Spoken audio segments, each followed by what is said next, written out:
그날 아침은 평소와 다르지 않았어요. 일어나 커피 한 잔을 마시고 있었습니다. 미용실 오픈 준비를 하기 전에 핸드폰으로 은행 어플을 열었죠. 적금 만기일을 확인하려고 계좌를 눌렀어요. 그런데 잔액을 본 순간 저는 숨이 멎는 줄 알았습니다. 5억이 들어있어야 할 통장에 단 1,000원도 남아있지 않았어요. 20년간 새벽부터 밤까지 일해서 모은 노후 자금이 흔적도 없이 사라진 거였습니다. 처음엔 은행 어플 오류인 줄 알았어요. 다시 로그인 해봤지만 결과는 같았습니다. 손이 덜덜 떨렸지만 침착하게 은행에 전화를 걸었죠. 제 통장에서 5억이 사라졌는데 무슨 일인지 확인 좀 해주세요. 고객님, 확인해보니 3일 전에 여러 건의 이체가 있었네요. 김철수, 이영희, 박민지 이런 분들 아시나요? 전혀 모르는 사람들이에요. 제가 이체한 적이 없는데요. 고객님 명의로 대출도 1억이 실행되어 함께 이체되었습니다. 총 6억이 나간 상태예요. 그럴 리가 없어요. 제가 대출받은 적도 없고 이체한 적도 없다니까요. 공인인증서로 정상 처리된 거래라서요. 혹시 보이스피싱 당하신 것 같은데 경찰에 신고하셔야 할 것 같습니다. 저는 즉시 보이스피싱을 당했다고 생각했습니다. 당장 경찰서로 달려가 신고를 했어요. 형사님도 처음엔 당연하다는 듯이 고개를 끄덕였습니다. 대포 통장을 여러 개 사용한 전형적인 보이스피싱 수법이에요. 최근에 이상한 전화나 문자 받으신 적 있으세요? 아니요. 전혀 없었어요. 어떻게 제 공인인증서 비밀번호를 알았는지 모르겠어요.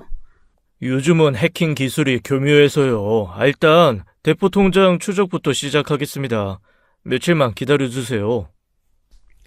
경찰도 당연히 보이스피싱이라고 판단했습니다. 저도 그렇게 믿고 싶었어요. 하지만 며칠 후 지능범죄수사팀이라는 곳의 형사님이 저를 다시 부르셨습니다. 그분의 표정이 심상치 않았어요. 박정수 씨, 일단 수사 중에 있기는 한데요. 몇 가지 결과가 나왔는데 좀 충격적일 수 있습니다. 네? 무슨 말씀이세요? 범인 잡았어요? 이거 보이스피싱 아닙니다. 네? 그럼 대체 뭐란 말이에요?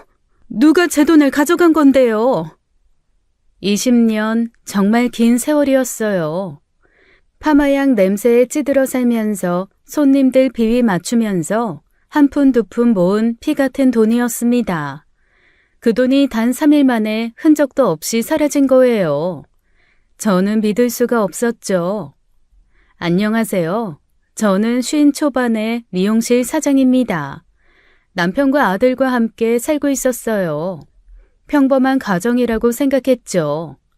저는 매일 새벽 5시에 일어나 밤 10시까지 일했습니다.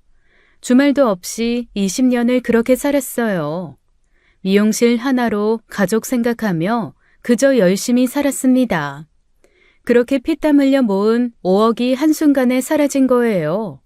보이스피싱이 아닌 것 같다는 형사님 말씀이 계속 머릿속을 맴돌았습니다. 그럼 대체 누가 제 돈을 가져간 걸까요? 박정수 씨 돈의 흐름을 추적했는데 박정수 씨 돈이 대포 통장 여러 개로 분산되어 이처되었더라고요. 대포 통장이요? 그럼 보이스피싱 맞는 거 아니에요? 그게 아니라 누군가 의도적으로 보이스피싱처럼 보이게 한 것 같습니다. 무슨 말씀이신지.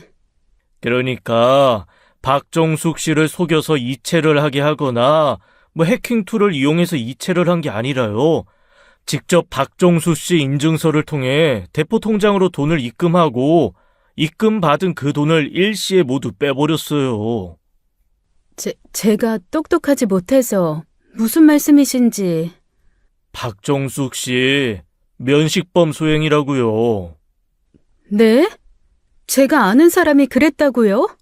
네, 가까운 분이 박종숙 씨 인증서를 이용해서 일을 저지른 것 같아요. 최근 로그인 IP 등을 보면요. 일단 대포 통장에서 돈을 인출한 현금 ATM, CCTV부터 확인해 보고 있습니다. 현금 인출 장소는 대부분 파악됐거든요. 경찰서를 나오며 저는 이상한 점을 떠올렸습니다. 보이스피싱 전화를 받은 적도 없었어요. 이상한 문자 한 통 온 적도 없었죠. 그런데 어떻게 제 공인인증서 비밀번호를 알았을까요? 당신이 어디 메모해 둔 거 아니야? 비밀번호 같은 거. 내가 그렇게 어리석은 사람으로 보여? 비밀번호는 내 머릿속에만 있던 번호야. 아이, 그럼 도대체 어떻게 해? 아니, 해킹 같은 거 당한 거 아닐까? 형사님이 그건 가능성이 적대. 하지만 또 뭔가 이상했어요. 제 통장에 5억이 있다는 걸 아는 사람이 몇이나 될까요? 사실 가족들도 그 사실은 모르고 있었거든요. 미용실 직원 소영이가 걱정스러운 얼굴로 물었습니다. 사장님, 정말 5억이 다 없어진 거예요? 20년 모은 게 한순간에. 사장님이 돈 많으셨구나. 근검절약 하시면서 사신 거네. 근데 그 돈을 누가 가져갔대요? 저는 돈 자랑을 하고 다니는 사람이 아니었습니다. 남편에게도 정확한 금액은 말한 적이 없었어요. 다음날 형사님이 CCTV 영상을 보여주셨습니다. 이 사람이에요. 모자를 깊게 눌러 쓰고 마스크까지 했네요. 얼굴이 하나도 안 보이네요. 키는 대략 175cm 정도, 체격은 보통입니다. 그런데 이상한 게 있어요. 뭐가 이상한데요? 여기 보시면 이 사람 왼쪽 다리를 약간 절고 있고요. 그리고 어깨가 한쪽으로 기울어져 있습니다. 그게 뭐가 중요한가요? 이런 특징은 쉽게 숨길 수 없거든요. 혹시 주변에 이런 걸음걸이 가진 분 없으세요? 영상을 다시 보니 정말 그랬어요. 범인은 걸을 때마다 왼쪽 다리를 살짝 끌고 있었습니다. 하지만 저는 그런 사람을 본 기억이 없었어요. 그리고 인출 시간대를 보세요. 새벽 3시, 3시 반, 4시. 계획적입니다. 새벽에 저렇게 여러 곳을 돌아다녔다고요? 네, 하루에 인출 한도가 있으니까 여러 날에 걸쳐서 빼간 겁니다. 저는 소름이 돋았어요. 범인은 일하고 자는 시간까지 알고 있었던 걸까요? 제 생활 패턴을 훤히 꿰고 있는 사람이었습니다. 하지만 누구인지는 여전히 알 수 없었어요. 왜 저를 노렸는지도 어떻게 제 정보를 알았는지도 미스터리였습니다. 이후 보안팀에서 제 핸드폰을 가져가 더욱 정밀 조사를 했습니다. 결과는 충격적이었어요. 해킹 흔적은 전혀 없습니다. 악성 코드도 없고요. 그럼 어떻게 제 공인인증서를? 누군가 직접 사용했다는 뜻입니다. 형사님이 조심스럽게 말을 꺼냈습니다. 박정숙 씨, 불편하시겠지만 가족 중에 혹시... 아니에요. 우리 가족이 대포 통장까지 만들어서 제 돈을 훔칠 리가 없어요. 그래도 한 번은 의심해봐야. 남편도 아들도 절대 아닙니다. 그런 짓 할 사람들이 아니에요. 저는 화가 났어요. 가족을 의심하라니 말도 안 되는 소리였습니다. 새벽 3시에서 5시 사이 이 시간대가 중요합니다. 대포 통장도 일반인이 쉽게 만들 수 있는 게 아니고요. 수사는 완전히 막혔어요. 해킹도 아니고 보이스피싱도 아니고 그렇다고 가족일 리도 없고 저는 매일 밤 잠을 이룰 수가 없었습니다. 일주일이 지났지만 수사는 진전이 없었어요. 그런데 더 큰 문제가 생겼습니다. 시어머니가 동네방네 소문을 내고 다니기 시작한 거예요. 미용실에 온 단골 손님이 조심스럽게 말했습니다. 사장님, 시어머님이 동네에서 이상한 말씀 하고 다니시던데. 무슨 말씀을 하시는데요? 사장님이 5억이나 숨겨놓고 있었다면서요. 그렇게 큰 돈이 있으면서 시어머니 옷 한 벌 안 사드린 지독한 짠순이라고. 아니, 그게 무슨... 돈 있으면서도 없는 척하는 음흉한 사람이라고 하시더라고요. 그렇게 아낀 돈 한 방에 털어먹은 멍청한 며느리라고. 아, 어머, 제가 한 말이 아니라요. 저는 할 말을 잃었어요. 제가 20년 동안 피땀 흘려 모은 돈인데 시어머니 생신 때마다 용돈도 드렸고 명절 때도 챙겨드렸는데요. 그날 저녁 남편이 집에 들어오자마자 따졌습니다. 당신 정말 통장에 있던 돈이 5억이야? 5억이나 숨겨놨었어? 나한테 말도 안 하고? 그게 중요해? 지금 그 돈이 다 사라졌는데. 아니, 부부 사이에 그런 큰 돈을 숨기고 있다는 게 충격이지. 나를 못 믿었다는 거잖아. 내가 번 돈이야. 새벽부터 밤까지 일해서 번 내 돈. 그래도 부부는 서로 공유를 해야지. 당신은 내 월급 다 알잖아. 당신 월급으로 집안 생활비 대본 적 있어? 내가 다 벌었었지. 그러니까 더 이상해. 생활비도 당신이 다 대면서 따로 5억을 모았다? 도대체 얼마를 버는 거야? 그게 지금 중요해? 범인을 찾는 게 중요하지. 솔직히 말해봐. 뭐 주식 같은 투자하다가 날린 거 아니야? 어떻게 5억이 하루아침에 사라져? 뭐라고? 내가 지금 거짓말한다는 거야? 아니면 5억이나 되는 돈을 어떻게 그렇게 쉽게 잃어? 말이 되는 소리를 해야지. 보이스피싱도 전화 한 통 없이 당한다는 게 말이 돼? 남편마저 저를 의심하기 시작했어요. 제가 투자 실패를 숨기고 있다고 생각하는 것 같았습니다. 다음날 시어머니 집으로 찾아갔어요. 그 소문 때문에요. 어머, 정숙이 왔네. 5억 부자가 우리 집엔 무슨 일이야?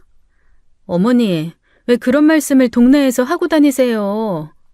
내가 뭘, 사실을 말했을 뿐이잖아. 그렇게 돈이 많으면서 가족한테는 한 푼도 안 쓰고.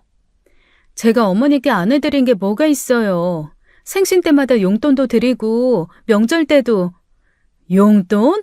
쥐꼬리만한 돈 주면서 큰 소리야? 5억이나 있으면서 겨우 그것만 준 거야?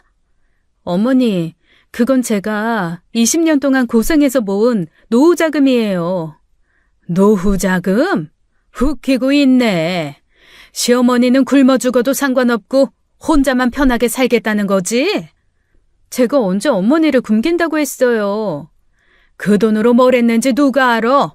어디 젊은 남자한테 홀려서 다 뺏긴 거 아니냐? 50대 여자들이 요즘 그런다던데. 어머니, 너무하시는 거 아니에요? 흥, 내가 뭘 너무해? 네가 그렇게 돈을 숨기고 살았으니 벌 받은 거야. 하늘이 다 보고 있어. 시어머니의 말은 점점 도를 넘었어요. 동네 사람들이 미용실을 지나가며 수군거렸습니다. 손님들도 하나둘 끊기기 시작했어요. 미용실 직원 소영이가 걱정스럽게 말했습니다. 사장님, 오늘도 예약 취소가 3건이나 들어왔어요. 헛소문 때문이겠지. 사장님 아드님은 요즘 어디 계세요? 며칠째 안 보이시는데. 글쎄, 연락이 안 돼. 아들은 사건이 터진 후로 집에 들어오지 않았어요. 전화도 받지 않고 문자도 읽지 않았습니다. 회사에 전화해보니 며칠째 무단 결근 중이라고 했어요. 저는 완전히 혼자가 된 기분이었습니다. 시어머니는 저를 욕하고 남편은 의심하고 아들은 사라졌어요. 하지만 저는 포기할 수 없었습니다. 매일 밤 ATM CCTV 영상을 다시 보며 단서를 찾았어요. 은행 거래 내역을 하나하나 분석했습니다. 주변 인물 중 한 명이 범인이라면 직접 찾아야 했어요. 누가 제 인생을 이렇게 만들었는지, 왜 저에게 이런 짓을 했는지를요. 영상을 보다 보니 범인의 체형과 걸음걸이가 왠지 익숙한 느낌이 들었습니다. 하지만 아무리 생각해도 주변에 다리를 저는 사람은 없었어요. 10번째 영상을 보던 중이었습니다. 범인이 돈을 뽑다가 갑자기 고개를 돌렸어요. 재채기를 하는 모습이었습니다. 그런데 이상한 게 보였어요. 재채기를 하면서 오른손을 위아래로 흔드는 동작. 저는 화면을 멈추고 다시 봤습니다. 그 순간 온몸에 소름이 돋았어요. 그 손동작은 우리 아들만의 독특한 습관이었습니다. 재채기를 할 때마다 손을 흔드는 버릇이 있었어요. 아니야, 설마. 그럴 리가 없어. 하지만 의심은 점점 커져갔습니다. 저는 온 집안을 뒤지기 시작했어요. 아들 방 서랍장에서 카드사 우편물을 찾았습니다. 떨리는 손으로 봉투를 뜯었어요. 신용카드 사용 내역을 하나하나 확인했습니다. 그리고 숨이 멎을 뻔했어요. 범인이 돈을 뽑은 시간 바로 그 ATM 근처 편의점에서 아들이 카드로 무언가 산 기록이 있었습니다. 시간도 정확히 일치했어요. 새벽 3시 42분. 저는 바닥에 주저앉았습니다. 내 아들이 범인이라니, 힘겹게 키운 아들이 제 돈을 훔쳤다니. 한참을 울다가 정신을 차렸어요. 그리고 경찰서로 향했습니다. 형사님, 범인을 알 것 같아요. 누구입니까? 제 아들이에요. 최준호요. 아드님이요? 박정숙 씨, 확실하신가요? 이 카드 사용 내역 좀 보세요. ATM 시간이랑 정확히 일치해요. 그리고 재채기할 때 손 흔드는 버릇, 우리 아들만 그래요.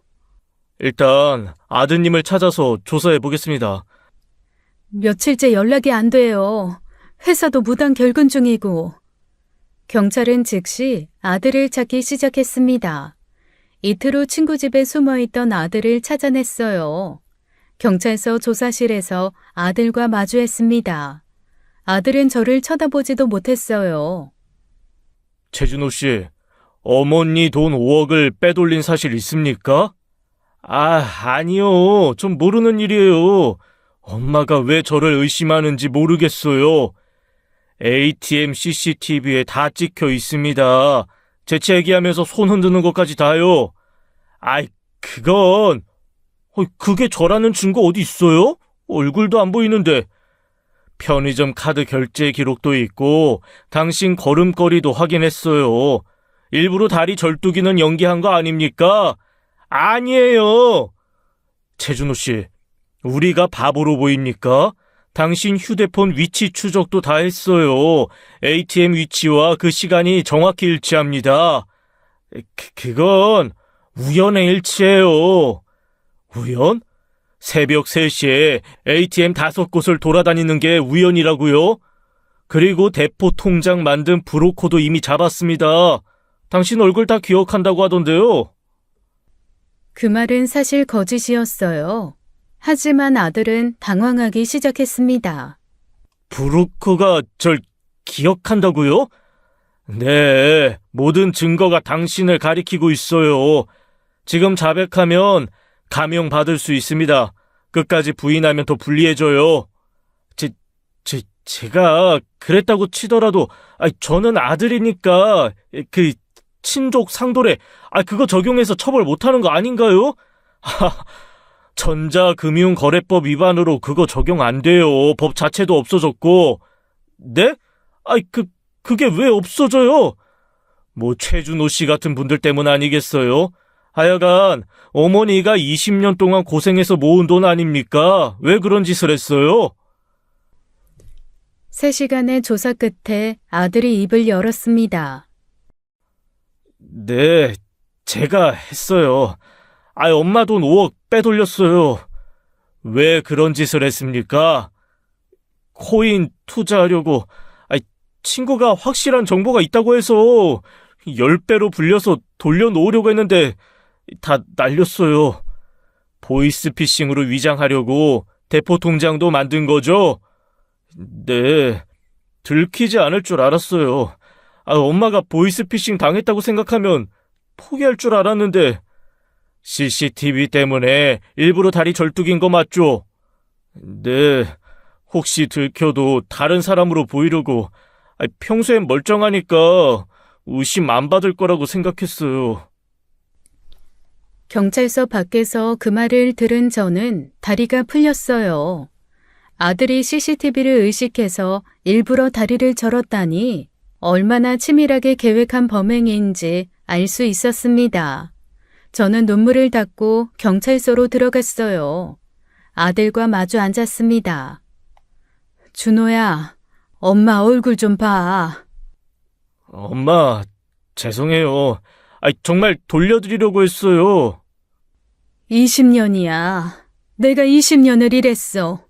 새벽 5시에 일어나서 밤 10시까지. 알아요. 죄송해요. 너도 알면서 어떻게 그럴 수 있니? 어떻게 나한테 이런 짓을 할 수가 있어? 한 번만 용서해 주세요. 제가 일해서 다 갚을게요. 5억을 어떻게 갚아? 평생 걸려도 못 갚을 돈이야. 저는 형사님을 바라봤어요. 박정숙 씨, 대포 통장을 사용한 건 중대한 금융 범죄입니다.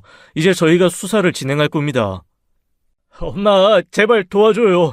전과자 되면 제 인생 끝나요. 최준호 씨, 어머니가 용서하셔도 처벌은 피할 수 없습니다. 대포 통장 사용은 국가가 처벌하는 범죄예요. 엄마, 제발 한 번만 도와주세요. 어머니가 도울 수 있는 거 없습니다. 이거 이미 형사사건이에요. 아들은 결국 경찰에 구속되었습니다. 가슴이 찢어지는 것 같았지만 돌아설 수 없었어요. 아들이 구속된 후 경찰은 본격적인 수사를 시작했어요. 제 예금 5억과 대출금 1억, 총 6억의 행방을 추적했습니다. 며칠 후 형사님이 저를 불렀어요. 박정수 씨, 이상한 점을 발견했습니다. 뭐가 이상한데요? 아드님이 6억을 모두 코인 투자로 날렸다고 진술했는데 코인 거래소 기록을 확인해보니까 2억만 입금됐어요. 2억만요? 그럼 나머지 4억은요? 그게 문제입니다. 4억이 어디로 갔는지 행방을 알 수가 없어요. 저는 충격을 받았습니다. 4억이라는 거금이 감쪽같이 사라진 거예요. 경찰이 다시 아들을 조사했습니다. 최준호 씨, 나머지 4억 다 어디에 썼습니까? 그것도 다 잃었어요. 어떻게 잃었는지 구체적으로 말해보세요. 현금으로 출금했다가 잃어버렸어요. 4억이나 되는 현금을 잃어버렸다고요? 말이 됩니까? 정말이에요. 어디서 잃어버렸는지 기억도 안 나요. 아들의 대답은 너무 애매했습니다. 4억을 어떻게 잃었는지 전혀 설명하지 못했어요. 저는 의심이 들기 시작했어요. 아들이 그 돈을 누군가에게 준 건 아닐까, 아니면 어딘가에 숨겨놓은 건 아닐까. 4억의 행방은 미스터리로 남았습니다. 아들이 구속된 지 일주일 후였어요. 남편이 갑자기 이혼 서류를 내밀었습니다. 이혼 소송 제기했어. 변호사도 선임했고. 뭐라고? 지금 이혼이라니 무슨 소리야? 당신이 내 아들 경찰에 넘겼잖아. 당신이 가정을 완전히 파탄낸 거야. 당신 아들이 내 돈 6억을 훔쳤는데 내가 뭘 잘못했어? 그래도 가족이잖아. 엄마가 아들을 감옥에 보낸다는 게 말이 돼? 내가 신고한 게 아니라 금융범죄라 경찰이 알아서 수사한 거야. 변명하지 마. 어쨌거나 당신이 신고해서 걔가 경찰에 넘어간 거잖아. 재산 분할도 요구할 거야. 당신이 번 돈도 부부 공동 재산이니까. 저는 믿을 수가 없었어요. 제가 피해자인데 이혼을 당한다니. 시어머니가 동네 사람들에게 소문을 퍼뜨리기 시작했습니다. 우리 며느리가 내 손주를 경찰에 넘겼어요. 정신병자가 아니면 어떻게 그래요? 아니, 아무리 그래도 자식을 감옥에 보내다니. 돈 몇 푼 때문에 아들 인생을 망친 악독한 년이에요. 정상이 아니라니까요. 미용실에도 소문이 퍼졌어요. 손님들이 수근거리며 저를 쳐다봤습니다. 사장님, 정말 아드님 신고하신 거예요? 아니에요. 금융범죄라서 경찰이. 그래도 엄마가 자식을 그렇게 너무하신 거 아니에요? 시가 쪽 친척들도 몰려왔어요. 언니, 이게 뭐 하는 짓이에요? 준호 경찰에 꼰질러서 넘겼다면서요. 제가 보낸 게 아니라요. 그게 그거지. 변명 그만해요. 가족이면 덮어주고 살아야지 어떻게 자식을 전과자로 만들어요? 설마 그래서 그런 거예요? 그래서 뭐요? 형수가 너무했어요. 아무리 돈이 아까워도 그렇지 가족을 팔아먹다니. 팔아먹다뇨. 제가 피해자예요. 그리고 그건 제 의사랑 상관없이 수사하는 거라고요. 준호가 대포 통장을 써서. 피해자? 형수가 가해자지 무슨 피해자입니까? 우리 조카 인생 망친 가해자. 모든 사람이 저를 비난했어요. 제가 6억을 잃은 피해자라는 건 아무도 기억하지 않았습니다. 남편이 차갑게 말했습니다. 이혼 재판에서 보자. 미용실 권리금 절반은 내 거야. 미용실은 내가 20년 동안 일군 거야. 당신이랑 상관없어. 법적으로 부부 공동재산이야. 변호사가 다 알아봤어. 저는 완전히 사면초가에 빠졌어요. 돈도 잃고 가족도 잃고 이제는 이혼까지 당하게 생겼습니다. 결국 가정법원에서 이혼 재판이 시작되었어요. 시어머니가 증인으로 나왔습니다. 증인은 며느리 박종숙 씨에 대해 아는 대로 증언해 주십시오. 저 여자는 정신적으로 문제가 있어요. 평소에도 이상한 행동을 많이 했습니다. 구체적으로 어떤 행동을 말씀하시는 겁니까? 밤에 혼자 나가서 새벽에 들어오고 다른 남자를 만나는 것 같아요. 미용실에 젊은 남자들이 자주 왔다 갔다 했어요. 거짓말이에요. 미용실 손님들이었어요. 손님? 밤 10시에도 왔다 갔다 하는 게 손님이에요? 수상한 관계가 분명해요. 시어머니의 거짓말은 계속되었습니다. 그리고 손주를 학대했어요. 아이가 술 좀 마시고 늦게 들어왔다고 소리 지르고 때리기도 했어요.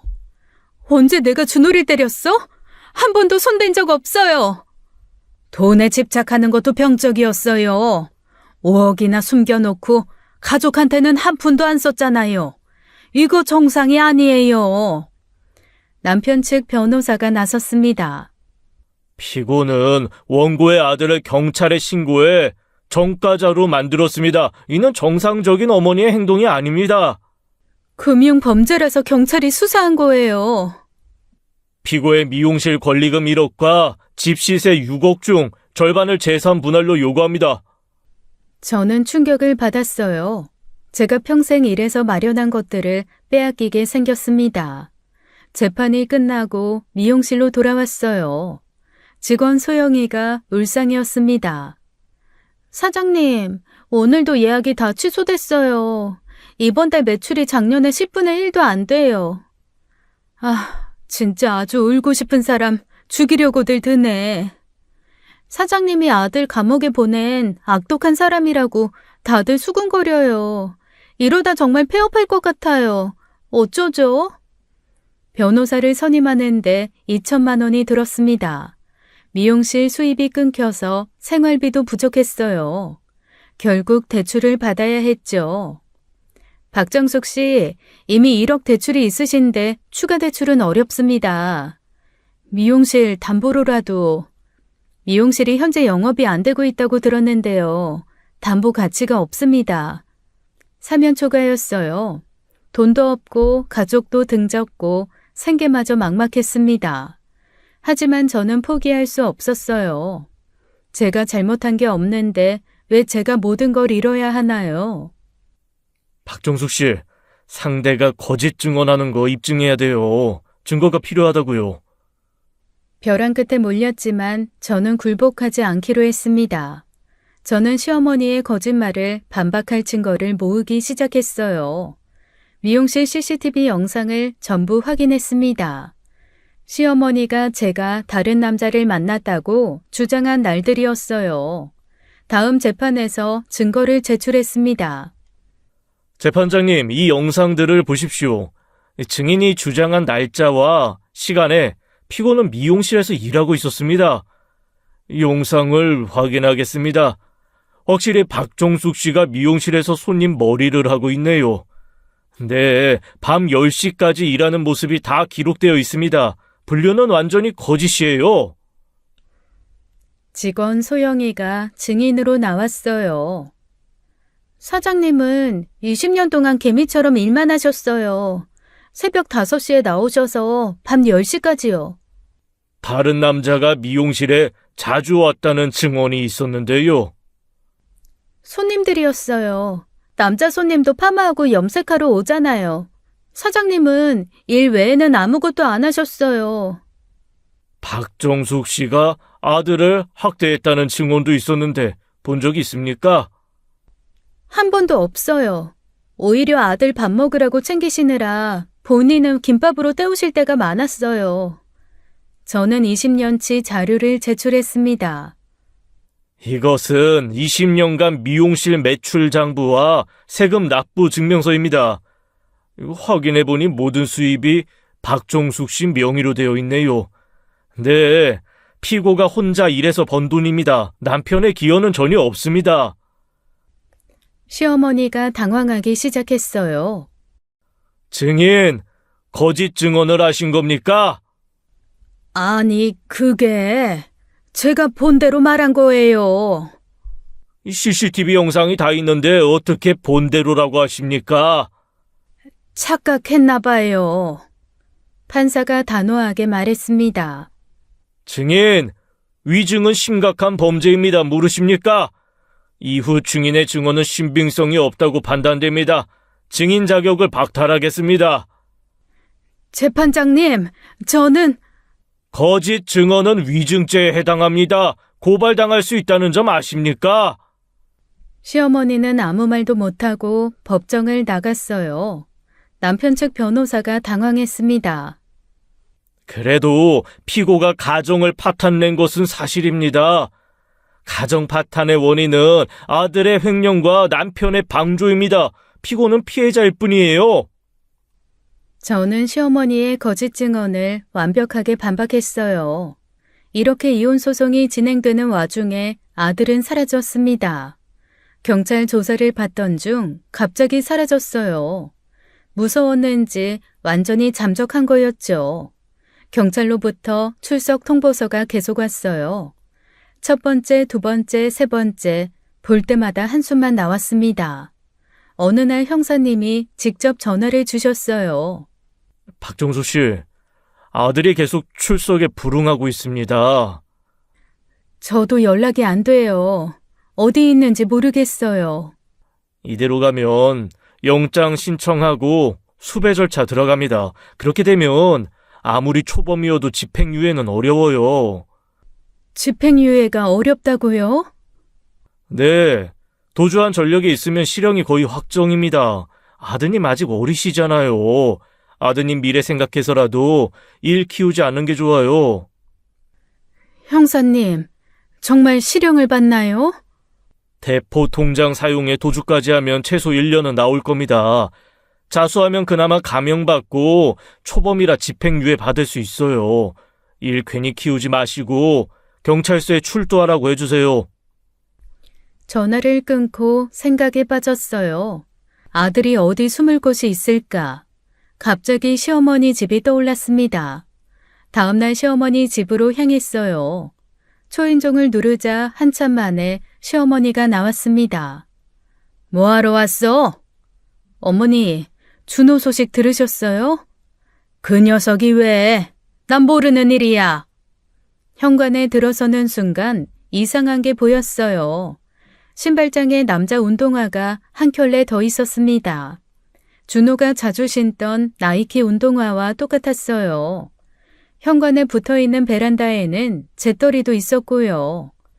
뭘 그렇게 봐? 어머니도 민수 씨도 담배 안 태우잖아요. 혹시 준호 집에 있어요? 시어머니는 표정이 굳어졌어요. 눈을 피하고 손이 떨리기 시작했습니다. 바로 그때 2층에서 작은 소리가 들렸어요. 발걸음 소리였습니다. 어머니, 준호 2층에 있죠? 아니야, 없어. 왜 자꾸 의심해? 그럼 집에 지금 있는 사람이 누군데요? 저는 큰 소리로 말했어요. 2층에 있을 아들이 들을 수 있도록. 준호야, 엄마야. 경찰서에서 연락 왔어. 초범이어서 반성하고 뉘우치면 집행유예 받을 수 있대. 뭐라는 거야? 여기 아무도 없다니까?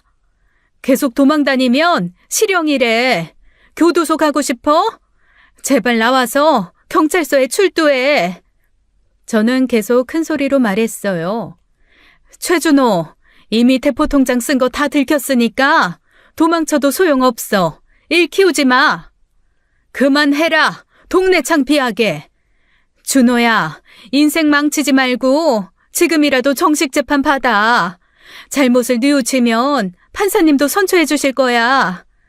하지만 시어머니는 화를 냈어요. 됐어. 당장 나가. 여기 준호 없다니까. 어머님 이러시는 거 준호 도와주는 거 아니에요. 정말 교도소 가는 거 보고 싶으세요? 나가. 지금 당장 나가라고. 시어머니가 저를 밀어내며 문을 쾅 닫았어요. 그리고 문을 잠가버리셨죠. 저는 돌아서면서도 걱정이 됐습니다.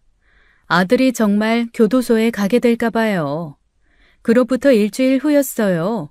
새벽에 형사님한테 전화가 왔습니다. 박정숙 씨, 아드님 체포했습니다. 네? 어디서요? 편의점에서 새벽에 잡혔어요. 동네 주민이 신고했더라고요. 이제 구속영장 신청될 겁니다. 도주 전력 때문에 실형은 피하기 어려울 것 같네요. 결국 제 충고를 듣지 않은 아들은 최악의 선택을 한 거였어요. 경찰은 결국 아들에게 구속영장을 청구했습니다. 역시나 시어머니 집에 숨어 있었더군요. 체포된 아들의 휴대폰을 압수수색하게 되었습니다. 며칠 후 형사님이 급하게 저를 불렀어요. 경찰서에 도착하니 형사님 표정이 심상치 않았습니다. 뭔가 중대한 사실을 발견한 것 같았어요. 아들 휴대폰에서 삭제된 카톡을 복원했다고 했어요. 시어머니와 주고받은 1년치 대화였습니다. 형사님이 보여준 화면을 보는 순간 저는 충격에 휩싸였어요. 대화 내용은 충격 그 자체였습니다. 사건은 작년에 제가 세금 신고를 아들에게 부탁했던 때부터 시작됐어요. 컴퓨터를 잘 못 다루는 저를 위해 아들이 홈택스로 신고를 도와줬었거든요. 그때 공인인증서 비밀번호를 알려줬던 게 화근이었어요. 아들이 그걸 이용해 제 은행 계좌를 몰래 들여다본 거였습니다. 그리고 5억이라는 잔액을 보고 시어머니에게 말했던 거예요. 그때부터 시어머니와 아들이 범행을 공모하기 시작했습니다. 1년 동안 치밀하게 계획을 세웠던 거였어요. 시어머니가 아들에게 2억을 주겠다며 매수했습니다. 보이스피싱으로 위장하는 방법도 시어머니가 알려줬어요. 대포통장을 여러 개 만들어서 돈을 분산시키는 건 아들 아이디어였죠. 새벽 시간에 인출해서 CCTV에 잘 안 찍히게 하고 모자와 마스크로 얼굴을 가리고 다리를 쩔뚝이는 연기까지 철저하게 계획된 범죄였어요. 가장 충격적인 건 제 돈을 훔친 방법이었습니다. 한 달 전 제가 휴대폰을 잃어버렸던 날이 떠올랐어요. 아침에 분명히 가방에 넣었던 휴대폰이 없어졌습니다. 미용실에서도 찾고 집에서도 찾고 온종일 난리였어요. 그런데 다음날 아침 침대 안에서 휴대폰이 나온 거였습니다. 저는 제가 휴대폰을 침대 위에 두고 깜빡 한 줄만 알았어요. 나이가 들어서 건망증이 생겼나 싶었습니다. 하지만 복원된 아들 카톡을 보니 진실이 달랐어요. 아들이 제 휴대폰을 훔쳐서 제 공인인증서를 발급받아 자기 USB에 담아둔 거예요. 그리고 아무 일 없었다는 듯 다시 집에 놓아둔 거였습니다. 공인인증서 비밀번호도 알고 있고 집에 OTP도 있었고 제 핸드폰도 가지고 있었으니 아주 쉬웠겠죠. 아들은 제 공인인증서 비밀번호를 1년 동안 기억하고 있다가 악용한 겁니다. 시어머니는 며느리를 등쳐먹을 계획을 1년 전부터 세웠던 거예요. 제가 새벽부터 밤까지 일하는 걸 보면서 파마약 냄새에 찌들어 손님 비위 맞추는 걸 보면서 속으로는 그 돈을 어떻게 빼앗을지 궁리했던 겁니다. 카톡에는 더 충격적인 내용이 있었어요. 시어머니가 4억을 현금으로 보관하고 있다는 대화였습니다. 아들이 받은 2억은 코인 투자로 날렸지만 시어머니 목 4억은 그대로였어요. 집 어딘가에 숨겨놓았다는 암시도 있었습니다. 시어머니는 제가 이혼하면 그때 아들에게 더 주겠다고 약속했습니다. 며느리가 번 돈은 당연히 시댁돈이라고 그런 말을 서슴없이 하는 시어머니였어요. 형사님이 말씀하셨어요. 김영자 씨를 주범으로 다시 수사하겠습니다. 4억도 찾을 수 있을 겁니다. 저는 아무 말도 할 수 없었어요. 그동안 시어머니 생신을 챙기고 용돈을 드렸는데 병원비가 없다고 할 때마다 제가 도와드렸는데 명절마다 한복 사드리고 건강식품 사드렸는데 그 시어머니가 제 등에 칼을 꽂았던 겁니다. 가족이라고 믿었던 사람들의 배신, 특히 시어머니가 주범이었다는 사실이 가장 충격적이었어요. 악마는 멀리 있지 않았습니다. 바로 제 옆에서 함께 살았던 거예요. 카톡 증거를 확보한 저는 즉시 시어머니를 고소했습니다. 사기죄와 횡령죄 그리고 도주범 은닉죄까지.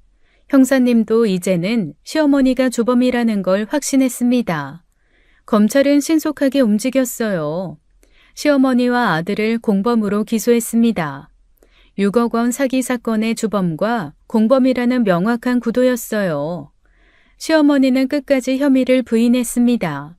자신은 아무것도 모른다고 손자가 혼자 한 일이라고 발뺌했어요. 하지만 카톡 대화가 모든 걸 증명했습니다. 그 돈 빼내면 2억은 네 거다 라는 시어머니의 메시지, 4억은 내가 관리할게 라는 결정적인 증거, 변명의 여지가 없었어요. 경찰이 시어머니 집을 압수수색했습니다. 온 집안을 뒤지기 시작했어요. 그리고 놀라운 발견을 했습니다. 찾았습니다. 2층 안방 장롱 안에 현금이 가득해요. 장롱 깊숙한 곳에 돈다발이 숨겨져 있었어요. 2억 원이었습니다. 10,000원짜리 다발로 빽빽하게 쌓여 있었어요. 시어머니는 현금을 집에 보관하고 있었던 겁니다. 그 순간 시어머니의 얼굴이 하얗게 질렸어요. 더 이상 부인할 수 없는 물증이 나온 겁니다. 저는 형사 고소만으로 끝내지 않았어요. 민사 소송도 제기했어요. 시어머니의 명의의 집과 땅에 가압류를 신청했습니다. 제 돈을 되찾기 위한 법적 조치를 모두 취했어요. 검찰은 시어머니와 아들에게 구속영장을 청구했습니다. 도주의 우려와 증거인멸 가능성이 있다는 이유였어요. 특히 시어머니는 이미 손재를 숨겨준 전력이 있었습니다. 법원은 구속영장을 발부했어요. 죄질이 나쁘고 피해 금액이 크다고 판단했습니다. 시어머니와 아들 모두 법정에서 구속되었어요. 박종숙 씨, 2억은 증거품으로 보관하다가 재판 후 돌려드릴 겁니다. 시어머니가 수갑을 차는 모습을 봤습니다. 하지만 저는 눈물 한 방울 나오지 않았어요. 시어머니는 끝까지 저를 노려봤습니다. 마치 제가 나쁜 사람인 것처럼. 하지만 법은 진실을 알고 있었어요. 시어머니와 아들이 구속된 다음 날이었어요. 남편이 저를 찾아왔습니다. 얼굴이 초췌해 보였지만 눈빛은 날카로웠어요. 정수가, 부탁이 있어. 어머니 집을 팔아서라도 6억 다 갚을게. 고소 취하해줘. 뭐라고? 지금 그게 가능할 것 같아? 당신 어머니가 주범이야. 내가 고소 취하한다고 끝날 문제도 아니야. 어머니 70이 넘었어. 감옥에서 죽으면 네가 책임질 거야? 네 양심은 편하겠어? 양심? 내 양심을 말해? 20년 모은 돈을 훔친 사람들이 양심을 노네? 그래도 7년 동안 한 가족이었잖아. 정이 하나도 없어? 준호는 네가 7년간 키운 아들이야. 가족이 어떻게 이런 짓을 해? 가족이 사람 뒤통수를 치고 돈을 훔쳐? 날 가족으로 생각 안 한 건 어머님이 먼저야. 7년 전 그때 저는 재혼을 했었어요. 남편에게는 성인이 된 아들이 있었고 시어머니도 계셨습니다. 7년 전에 내가 너를 받아줬잖아. 45살 재혼녀를 누가 받아주겠어? 내가 아니었으면 너 혼자 늙었을 거야. 받아줬다고? 내가 무릎 꿇고 부탁했어? 당신이 먼저 100번 쫓아다니면서 청혼했잖아. 그때는 네가 이렇게 돈에 미친 사람인 줄 몰랐지. 가족을 감옥에 보내는 악마일 줄 몰랐다. 악마? 악마는 당신 어머니랑 아들이 악마지. 나는 피해자야. 피해자? 네가 돈을 숨기고 살았잖아. 부부인데 5억이나 되는 돈을 혼자 숨겨놓고. 내가 번 돈이야. 새벽 5시부터 밤 10시까지 파마약 냄새 맡으면서 내가 번 돈. 저는 분노가 치밀어 올랐어요. 내가 7년 동안 얼마나 희생했는지 알아? 남의 자식 뒷바라지하고 학원비, 대학 등록금 다 내고. 그게 재혼의 조건이었잖아. 내 아들 있는 거 알고 결혼한 거 아니야? 그래, 난 가족이 되고 싶었어. 진짜 엄마가 되려고 노력했어. 근데 너희는 날 돈줄로만 봤구나. 준호한테 잘해준 건 인정해. 하지만 그것도 계산된 거 아니었어? 노후 대비? 뭐? 내가 계산적이었다고? 준호 아플 때 밤새 간호한 것도? 수능 때 새벽 도시락 싸준 것도? 그만해. 이미 엎질러진 물이야. 어머니와 준호 고소 취하해. 2번 말 안 해. 안 하면 너 후회할 거야. 남편의 목소리가 차갑게 변했어요. 무슨 뜻이야? 협박하는 거야? 마지막 기회야. 고소 취하하고 조용히 이혼하자. 위자료 안 받을게. 미용실도 네 가줘. 웃기지 마. 법적 절차는 끝까지 갈 거야. 너희 가족이 날 어떻게 배신했는지 세상이 알아야 돼. 좋아. 안 하겠다 이거지? 네가 선택한 거야. 후회하지 마. 남편이 돌아서서 나갔어요. 7년간의 재혼 생활이 모두 거짓이었다는 걸 깨달았습니다. 재판을 사흘 앞둔 날이었어요. 남편에게서 전화가 왔습니다. 정수가 마지막으로 할 얘기가 있어. 집으로 와줘. 우리 7년간 부부였잖아. 마지막으로 서로 얼굴 보고 대화 한번 하자. 무슨 얘긴데? 꼭 만나서 해야 돼? 전화로 하면 안 돼? 전화로는 안 돼.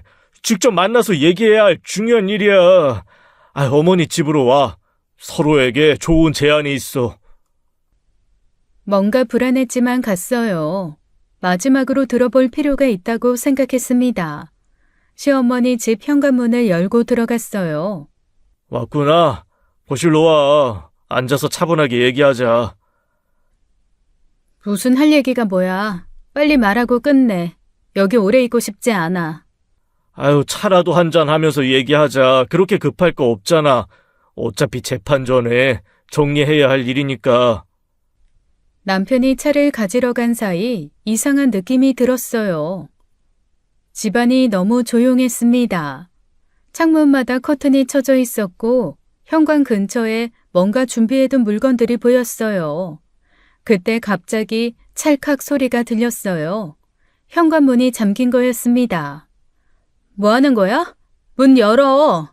지금 당장 문 열라고. 정수가 미안하지만 이렇게 할 수밖에 없어. 네가 말로는 안 통하니까 이 방법밖에 없더라. 지금 나 감금하는 거야? 이거 범죄야. 불법 감금으로 너도 감옥 갈 거라고.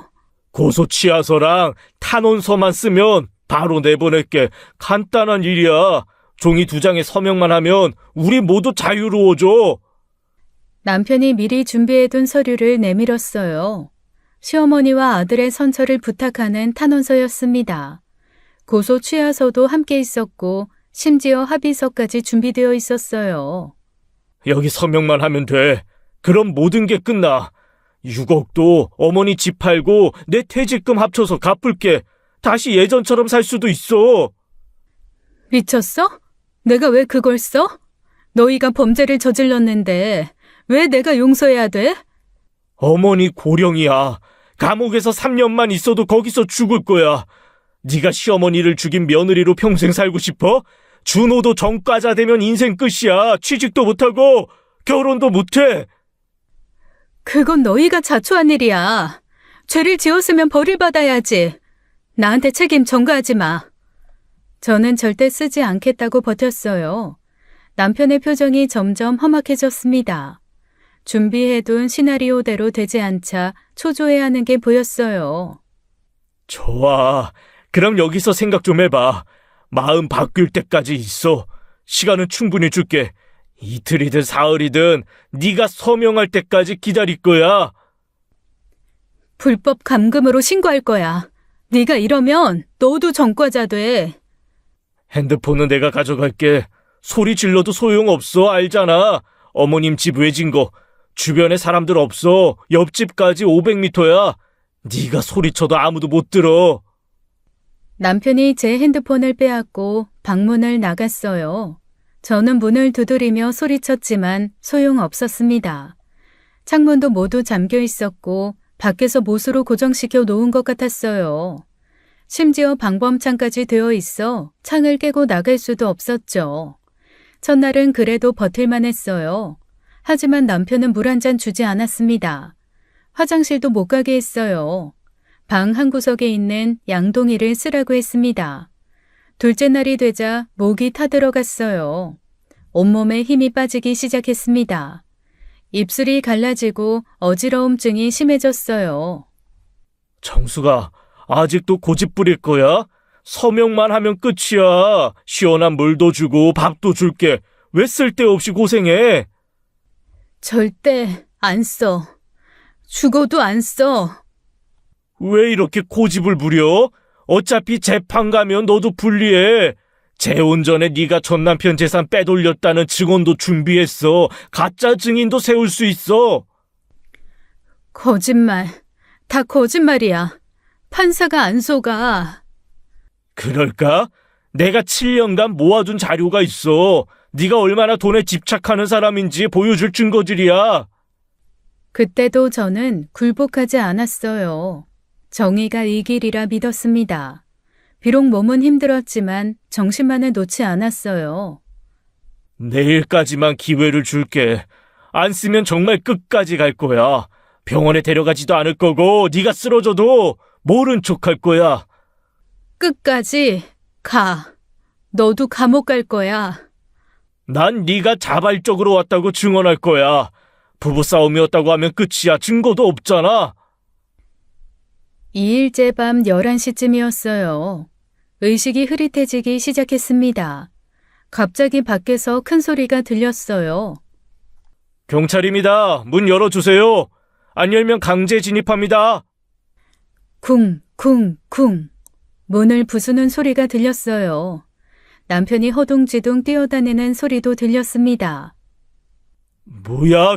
경찰이 왜? 아이, 누가 신고한 거야? 정숙이 핸드폰도 없는데. 재민수 씨, 당장 문 열어요. 3초 안에 안 열면 강제로 들어갑니다. 와장창. 문이 부서지고 경찰들이 들이닥쳤어요. 특공대처럼 방패를 들고 들어왔습니다. 박정숙 씨, 괜찮으세요? 박정숙 씨! 네, 여기 있어요. 살려주세요. 재민수 씨, 당신을 감금죄 및 협박죄로 현행범 체포합니다. 묵비권을 행사할 수 있고 변호사를 선임할 권리가 있습니다. 아니, 경찰이 어떻게 알고 누가 신고한 거야? 이거 부부싸움이야. 집안일에 왜 경찰이 개입을 해? 2일간 불법 감금의 협박 상해까지 이게 부부싸움입니까? 남편은 당황해서 어쩔 줄 몰라 했어요. 수갑이 채워지는 순간까지도 이해할 수 없다는 표정이었습니다. 정숙이는 핸드폰이 없는데 어떻게 누가 신고를... 말이 안 돼. 저는 경찰의 부축을 받으며 밖으로 나왔어요. 2일 만에 마신 물이 그렇게 달 수가 없었습니다. 밖에는 구급차가 대기하고 있었어요. 탈수 증상이 심하네요. 혈압도 많이 떨어졌고요. 당장 병원으로 모시겠습니다. 수액부터 맞으셔야 해요. 감사합니다. 정말 감사합니다. 살 것 같아요. 경찰차에 실려가는 남편이 보였어요. 끝까지 저를 노려보고 있었습니다. 너 때문이야, 다 너 때문이야 라고 소리치는 것 같았어요. 하지만 이제 그도 범죄자가 된 거예요. 사실 저는 남편을 만나러 가기 전에 대비를 했었습니다. 미용실 직원 소영이를 불러서 부탁했었어요. 만약 하루가 지나도 저와 연락이 없으면 즉시 경찰에 신고하라고. 남편이 무슨 짓을 할지 예감이 들었던 거예요. 소영이는 정확히 약속을 지켰습니다. 하루가 지나자마자 경찰에 신고했고 덕분에 저는 구출될 수 있었어요. 더 충격적인 사실이 밝혀졌습니다. 수사 과정에서 남편도 처음부터 5억 횡령에 가담했다는 증거가 나왔어요. 남편 통장에 2억이 입금된 기록이 발견된 겁니다. 시어머니가 준 돈이었어요. 아들이 2억, 시어머니가 2억, 남편이 2억. 제 돈을 가진 거였어요. 재판이 시작되었습니다. 판사님이 판결문을 읽기 시작했어요. 피고인 김용자는 특정경제범죄 가중처벌법상 사규죄 및 횡령교사죄로 징역 6년에 선고한다. 73세 시어머니가 징역 6년. 사실상 종신형이나 다름없었어요. 피고인 최준호는 컴퓨터 등 사용사규죄, 전자금융거래법 위반 및 횡령죄로 징역 4년을 선고한다. 아들도 실형을 받았습니다. 도주 전력이 있어서 집행유예는 불가능했어요. 피고인 최민수는 횡령, 공모, 감금죄 및 협박죄로 징역 7년을 선고한다. 남편이 가장 무거운 형을 받았어요. 감금죄가 추가되면서 형량이 늘어난 거였습니다. 피고인들을 모두 법정 구속한다. 세 사람 모두 그 자리에서 수갑이 채워졌어요. 7년간 한 가족이었던 사람들이 모두 죄수복을 입게 된 거예요. 민사재판도 진행되었습니다. 저는 완벽하게 승소했어요. 시어머니의 집과 땅이 경매에 나왔습니다. 남편 명의 재산도 처분되었어요. 그중 아들이 잃은 2억을 제가 받고 시어머니와 남편이 숨겨둔 돈 4억을 받았어요. 정확히 6억 원, 제가 잃었던 돈을 전액 되찾은 겁니다. 7년간 재혼 가정에서 당하기만 했던 저였어요. 시어머니 눈치 보고 남의 자식 키우고 온갖 구박 받으며 살았습니다. 하지만 결국 법의 힘으로 정의를 찾았어요. 제가 이긴 건 단순한 돈 때문이 아니었습니다. 거짓과 배신에 맞선 진실의 승리였어요. 치밀한 준비와 끝까지 포기하지 않은 결과였습니다. 형사재판과 민사재판이 끝나고 이혼재판도 마무리되었어요. 판사님은 남편의 유책을 인정했습니다. 위자료 1억과 재산 분할로 7천만 원을 더 받았어요. 되찾은 6억과 위자료를 합쳐 저는 새 출발을 준비했습니다. 부산으로 내려가기로 했어요. 바다가 보이는 곳에서 새로운 인생을 시작하고 싶었습니다. 20년간 운영했던 미용실은 소영이에게 넘겼어요. 소영아, 이 미용실 이제 네가 운영해. 사장님, 저는 이거 인수할 돈 없는데. 권리금은 물론 내 이름으로 들어가 있는 미용실 보증금도 너 가져. 이제 이 미용실 사장은 너야. 내가 20년간 아낀 가게야. 잘 운영해줘. 사장님, 이건 너무 큰데요? 네가 없었으면 난 죽었을지도 몰라. 고마움의 표시야. 소영이는 울면서 저를 안아주었어요. 이후 저는 바다가 보이는 도시에 새 미용실을 열었습니다. 오픈한 지 한 달 손님들이 하나둘 늘기 시작했어요. 여기선 아무도 제 과거를 몰랐습니다. 52세 결코 늦은 나이가 아니었어요. 악연과 완전히 끝을 맺고 저는 제2의 인생을 시작했습니다. 매일 아침 바다를 보며 출근해요. 이제 저는 진짜 자유입니다.